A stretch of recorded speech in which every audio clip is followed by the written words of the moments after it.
पद्धतीने खडीची बाही असेल तर तुम्हाला इथे या पद्धतीने अस्तर कसं टाकायचं बाहीला ते मी सांगणार आहे। तर बघा मी इथं अस्तर जे आहे ना कटिंगमध्ये जॉईंट कटच केलेलं नाही आहे असंच संपूर्ण ठेवलं आणि एकसारखी अर्धा इंचावरती टीप मारून घेतली, कारण की आपण बाहीमध्ये अगोदरच 1 इंच एक्स्ट्रा घेतलेलं असतं अर्धा इंचाचं। तर मग या पद्धतीने अर्धा इंच आपण फोल्ड करून घेतलं, त्याच्यानंतर कट लावून घेतला मध्यभागी। आता बघा जी खडी असते ना या खडीमुळे ना आपल्याला लेस वगैरे अस्तर टाकायला खूप प्रॉब्लेम येतो, तर डिझाईनसुद्धा आली पाहिजे अशा पद्धतीने अस्तर याच्या खाली या पद्धतीने ठेवायचं आहे आपल्याला। आणि जेवढी पण कडेला खडी आहे ना ती काढून घ्यायची आहे।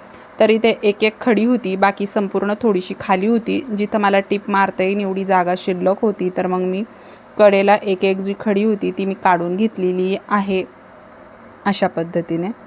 तर आता याच्या वरतून आपल्याला टिप मारायची आहे, पण टिप मारताना जे अस्तर आहे ते आपण जे राऊंड आलेला आहे ना असा गोल गोल त्याच्या खालीच असतं अस्तर जे आहे ना ते आपलं आलं पाहिजे, असं दिसलं नाही पाहिजे। अशा पद्धतीने अस्तर जे आहे ना ते लावून घ्यायचं आहे आपल्याला। आणि या पद्धतीने बघा थोडंसं आपल्याला वरतून दिसतंय अस्तर, तर मग आपण त्याच्या वरतूनच टिप मारून घेऊ, म्हणजे आपला कपडा